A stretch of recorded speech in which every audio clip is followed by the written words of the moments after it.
में जाकर के ये तीनों बहनें पहुंचती हैं। सनकाद ऋषि लोग आए, उनका मान सम्मान किए, लेकिन ये तीनों बहनें नहीं उठी। सनकाद ऋषियों को क्रोध आया, उन्होंने श्राप ले दिया कि तुम बहनों को पितरों की मानसिक कन्या होने का अहंकार हो गया है, इसलिए मैं तुम लोगों को श्राप देता हूं कि तुम लोग पृथ्वी पर जाकर मानव तन धारण करो। ऐसा श्राप मिलने के बाद वे लोग स्तुति करने लगी, क्षमा कर दीजिए। तब सनकाद ऋषियों ने क्षमा याचना देते हुए कहा, देवियों, मानव तन तो तुम्हें मिलेगा, स्त्री के रूप में तुम लोग जन्म तो लोगे, लेकिन तुम्हारे गर्भ से आदि शक्तियों का अवतार होगा, जिससे कारण मेरा यह दिया हुआ श्राप मिट जाएगा। तो होता क्या है कि मैना का विवाह हिमांचल के साथ में हुआ, देवी आदि शक्ति का अवतार हुआ उनके द्वारा, तो उनका जीवन सफल हो गया। कलावती का विवाह द्वापर में वृषभानु के साथ में हुआ, राधा ने जन्म लिया उनके गर्भ से, तो उनके भी जीवन का उद्धार हुआ। और इधर धन्या के गर्भ से सीता का जन्म हुआ, जिससे उनके भी जीवन का उद्धार हुआ। मैना को देवताओं ने समझा दिया। अब मैना विधि विधान से चैत्र नवरात्रि और जो है विधि विधान के साथ कलश रख करके ब्राह्मण के द्वारा श्रीमद् देवी भागवत महापुराण कथा श्रवण करती है। और 9 दिन हो जाता है, 9 दिन व्रत पूजा नियम से वह विधि विधान से देवी की आराधना करती है। देवी प्रसन्न होते हैं और 9वें दिन हवन वमन हो गया, भंडारा प्रसाद सब कुछ वितरण हो गया। स्वप्न में आकर के देवी मैया दर्शन देती हैं और कहती है कि मैना, तुम्हारी भक्ति भाव आराधना से मैं प्रसन्न हूँ, तुम्हें जो वरदान चाहिए तुम मुझसे वह वरदान मांग सकती हो। मैना और कहने लगी, हे माँ, मुझे कुछ नहीं चाहिए, आपका दर्शन हो गया, मेरा पूजा सफल हो गया, मैं धन्य हो गई। लेकिन ठीक है माँ, अगर आप मुझे वरदान देना। और मैना को वरदान मिला और उनके यहाँ पुत्री के रूप में जन्म लिया महाराज हिमांचल के यहाँ। बोलिए आदि शक्ति जगदम्बा की जय। महाराज श्री सुखदेव जी कह रहे हैं कि हे राजा परीक्षित, इस प्रकार देवी का जन्म हुआ। और इधर भगवान शिव देवताओं से बार बार परेशान होकर के कैलाश को छोड़ दिए थे। महाराज हिमांचल के नगरे में गंगा उत्तरण क्षेत्र में जाकर के वह पहुंचे और अपने रुद्र सैनिकों को महाराज हिमांचल के यहाँ भेजे। हिमांचल महाराज अपने कन्या को साथ में लेकर के भगवान शिव के पास आए और कहने, और बताइए, आपने मुझे आदेश दे करके बुलवाया, मेरा तो बहुत बड़ा सौभाग्य है। भगवान शिव जी कहने लगे कि हे हिमांचल, आज से मैं यहीं पर हरि का ध्यान करूंगा और जा करके तुम अपने क्षेत्र में सबको सूचना दे देना कि आज के बाद यहाँ कोई आए ना। हिमांचल अपने उस छोटी सी कन्या को लेकर के साथ में आए हुए थे, जो माता आदि शक्ति जगदम्बा ने जन्म ले लिया था, उनका नामकरण हुआ था, उनका नाम पार्वती पड़ा था। बोलिए पार्वती माता की जय जय। तो उस कन्या से मिलने के लिए ब्रह्मा जी भी आए और उसके बाद जो है नारद जी भी आए। नारद जी ने महाराज हिमांचल और मैना को कन्या के भविष्यवाणी पहले ही बता दिए, उनके हस्त रेखा को देख करके। उसी कन्या को लेकर के आए हैं। महाराज हिमांचल ने कहा कि ऐसा है, हमारी कन्या आपके पास रह करके आपकी सेवा करे, बस केवल मेरा ही इतना आदेश है कि जब तक मैं यहाँ रह करके भगवान का ध्यान करूंगा तब तक यहाँ पर कोई आने ना पाए। बोलिए शंकर भगवान की जय। तो भगवान मैत्रेय जी कहते हैं कि तब पार्वती जी को क्रोध आया। पार्वती जी ने कहा कि हे प्रभु परमात्मा, हे शंकर भगवान, मेरे यहाँ रहने से आपको क्या दिक्कत है? मैं आपको सेवा वंदना करूंगी और सब कुछ आपका ध्यान करूंगी। भगवान शिव जी कहते हैं नहीं, लेकिन बहुत विवाद होता है माता पार्वती और भगवान शिव में। फिर माता पार्वती के भोलेपन को देख करके भगवान भोले ने कहा कि ठीक है, तुम यहाँ रह करके हमारी सेवा वंदना करो। अब इधर ये हो गया, इधर तारकासुर और देवताओं में पुनः युद्ध छिड़ गया और उस युद्ध में सभी देवताओं के अंग भंग टूटे। अब देवता लोग फिर भगवान विष्णु के पास गए, त्राहि माम त्राहि माम त्राहि माम, हे प्रभु हमारी रक्षा कीजिए। भगवान विष्णु जी कहने लगे कि आप लोगों के त्राहिमाम से मैं भी उब गया हूं। भगवान शिव जी उधर ध्यान में हैं, एक भी बात को नहीं मानते, और इधर आप लोग तारकासुर को नहीं हरा पा रहे हैं। उसने वरदान को प्राप्त कर लिया है कि उसकी मृत्यु केवल शिव के पुत्र के द्वारा होगी। अब क्या किया जाए? तो भगवान विष्णु जब देखते हैं कि इस समय हिमाचल के गंगावतरण क्षेत्र में भगवान शिव ध्यान में है और उसके बाद उन्हीं के समक्ष पार्वती बैठी हुई है, तब भगवान विष्णु को उपाय सूझा। भगवान विष्णु ने कहा कि अय देवताओं, अब ऐसा है कि हम लोगों को चलना पड़ेगा महाराज कामदेव के पास। तो सभी देवताओं को लेकर के भगवान विष्णु जी कामदेव के पास गए। लाइव नहीं चल रहा, कामदेव महाराज भगवान को देख करके बहुत प्रसन्न हुए और भगवान की सेवा स्वागत किए और कहने लगे, कहिए प्रभु आपका आगमन किस लिए हुआ है? हरि ने कहा यह उलझन तो केवल रतिनाथ मिटाएंगे, यह अपने काम कलाओं से संघों को जगा कर आएंगे, संघों को जगा कर आएंगे। इंद्र महाराज हाथ जोड़कर कहते हैं कि हे कामदेव, आज आपकी बहुत ही आवश्यकता पड़ी है। इंद्र कहने लगे कि देखो, तारकासुर नाम का एक दैत्य हम देवताओं को परास्त कर दिया और हम उसे युद्ध में नहीं परास्त कर पा रहे हैं। उसने ब्रह्मा जी से वरदान मांग लिया है कि उसकी मृत्यु केवल तारकासुर के हाथों के द्वारा होगी, इसलिए तारकासुर ने वरदान प्राप्त किया और उसकी मृत्यु शिव के पुत्र के द्वारा होगी। तो अब बताओ क्या हो? भगवान शिव गंगावतरण क्षेत्र में बैठे हुए हैं और उनके सामने समक्ष जो है पार्वती माता विराजमान है और कामदेव तुम्हें यही काम करना है कि तुम जा करके भगवान शिव के दाहिने अंग में प्रवेश कर जाओ, जिससे भगवान का ध्यान भंग हो जाए और पार्वती को समक्ष देख करके विवाह करने की जो है उत्साह उनके अंदर बढ़ जाए। कामदेव कहते हैं कि ठीक है, देवताओं के ऊपर जब जब कोई संकट आता है तो मैं कोई और उपाय खोज लो, लेकिन मेरे पति को वहां लेकर के भगवान शिव के पास मत जाओ। लेकिन उन्हें नहीं समझ आया और महाराज कामदेव अपने पत्नी को डांट फटकार दिए और उसके बाद देवताओं के साथ में अब चलते हैं भगवान शिव के पास। भगवान शिव के जब पास गए तब इंद्राज ने हवाओं को आदेश दिया कि अब मीठा मीठा हवा चलना चाहिए।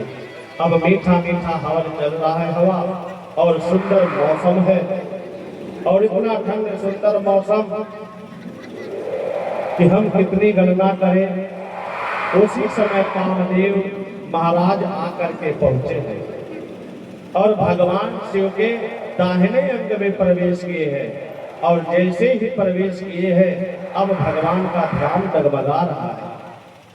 जब भगवान शिव का ध्यान डगमगा रहा है तो भगवान कह रहे हैं, ऐसी कौन शक्ति है जो मेरे प्रभु नारायण से मुझे अलग कर रही है?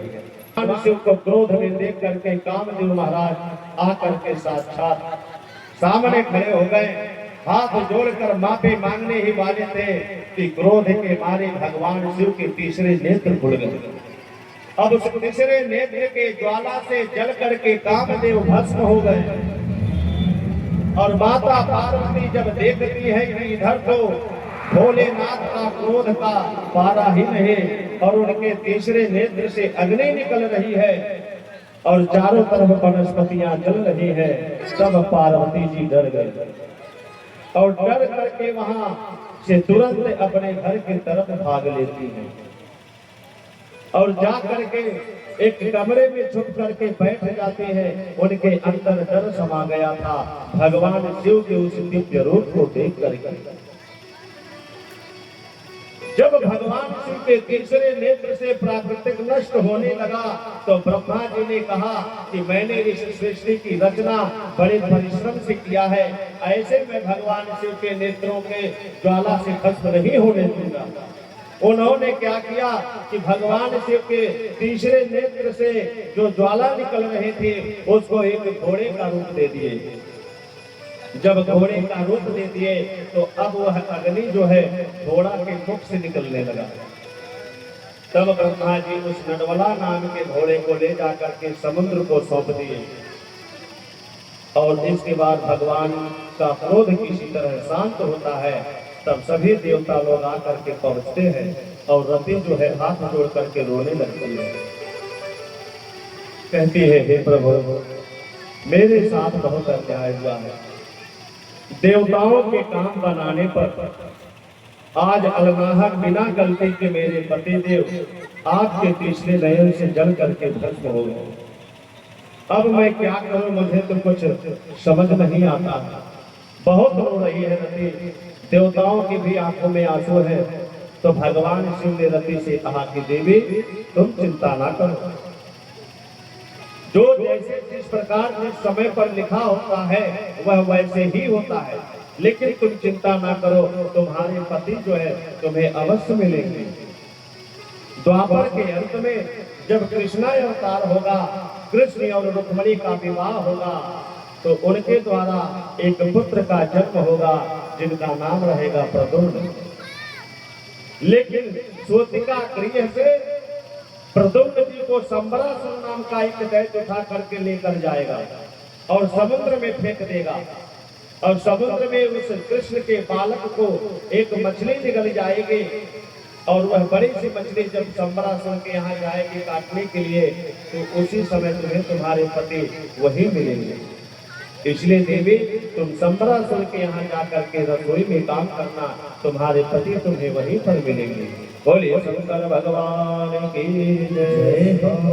अब इधर उनको यह शासन दिए, अब इधर देवता लोग हाथ जोड़ करके कह रहे प्रभु अरे हमारी भी सुन लीजिए, हम भी परेशान हैं। तारकासुर जितनी बार हम लोगों से मिलता है, कभी हाथ तोड़ देता है, कभी पैर तोड़ देता है, कभी आंख तोड़ देता है। हम लोग बहुत परेशान हैं। ये जो पार्वती माता है यह आपके पाने के लिए तपस्या कर रही है और जब तक आप विवाह नहीं करेंगे, जब तक आप शादी नहीं करेंगे, जब तक आपके पुत्र का जन्म नहीं होगा, तब तक वह तारकासुर नहीं मारा जाएगा प्रभु, क्योंकि उसने वरदान ब्रह्मा जी से प्राप्त किया है। हे नाथ, हे नारायण, हे शिव संभव, आप भोलेनाथ हैं, आप जो है प्रसन्न हो जाइए नाथ, प्रसन्न हो जाइए दिगंबर। अब ऐसे देवता लोग स्तुति करने लगे पर भगवान कुछ नहीं बोले और मुस्का करके नेत्र को बंद कर दिए। अब इधर फिर उनका ध्यान शुरू हो गया। पार्वती माता डरी हुई है। देवर्षि नारद जी कहते हैं कि अगर पार्वती ऐसे डर कर घर बैठी रही तो फिर पार्वती और शिव का मिलन कैसे होगा, तारकासुर का वध कैसे होगा, देवताओं का उद्धार कैसे होगा। तब देवर्षि नारद जी जा करके भगवान शिव के प्रति पार्वती के हृदय में प्रेम भरते हैं। कहते हैं बेटी, भगवान शिव बहुत शक्तिशाली है, तुमने बचपन से भगवान शिव की पूजा की है, इसलिए तुम्हारे भाग्य रेखा में भी हमने देखा है कि वही तुम्हारे पति बनेंगे, लेकिन इसके लिए तुम्हें तपस्या करना पड़ेगा। इसलिए बेटे तुम भगवान शिव का ध्यान करो और तुम्हें एक त्रयाक्षर मंत्र देता हूँ, ओम नमः शिवाय, ओम नमः शिवाय। सच्चे मन भाव से अगर तुम इसी का भजन करोगे तो तुम्हें पति के रूप में महेश्वर जरूर मिलेंगे। देवर्षि नारद जी ने बहुत सुंदर ज्ञान दिया।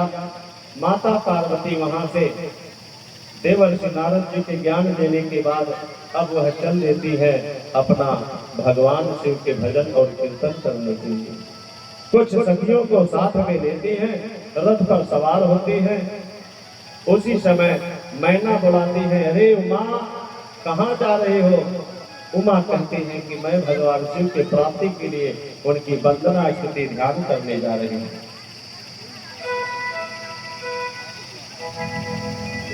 तो आइए आप सभी लोग भी भगवान शिव की ध्यान वंदना करें, माता पार्वती के साथ। कैलाश के निवासी नमो वारे वारे हो, नमो वारे वारे हो। आयो शरण तिहारी प्रभु तार तार हो। कैलाश के निवासी नमो वारे वारे हो, नमो वारे वारे हो। आयो शरण तिहारी प्रभु तार तार हो। आयो शरण तिहारी प्रभु तार तार हो। कैलाश के निवासी नमो वारे वारे हो, नमो वारे वारे हो। आयो शरण तिहारी प्रभु तार तार हो। आयो शरण तिहारी प्रभु तार तार हो।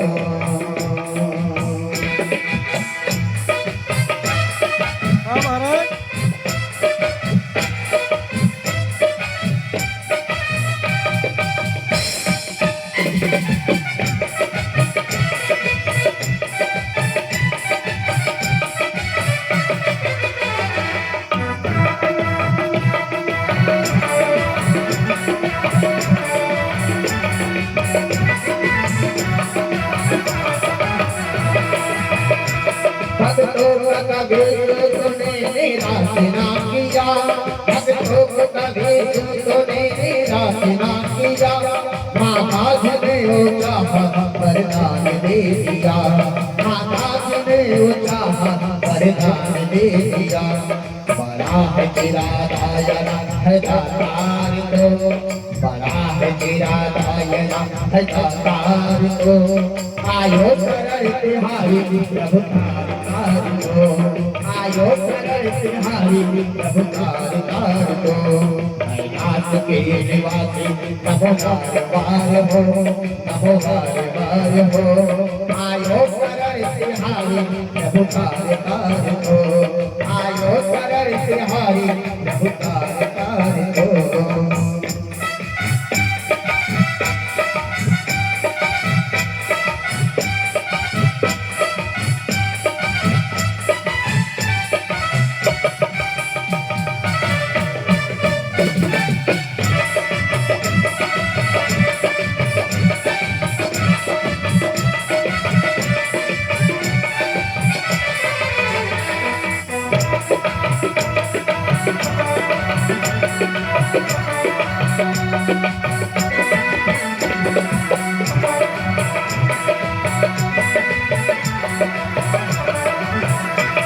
बखान क्या करो मैं लाखों की भीड़ का, बखान क्या करो मैं लाखों की भीड़ का। सबके भरोसे में खजाना तो मेरा, सबके भरोसे में खजाना तो मेरा। गंगाधार ओंकार दो, गंगाधार ओंकार दो।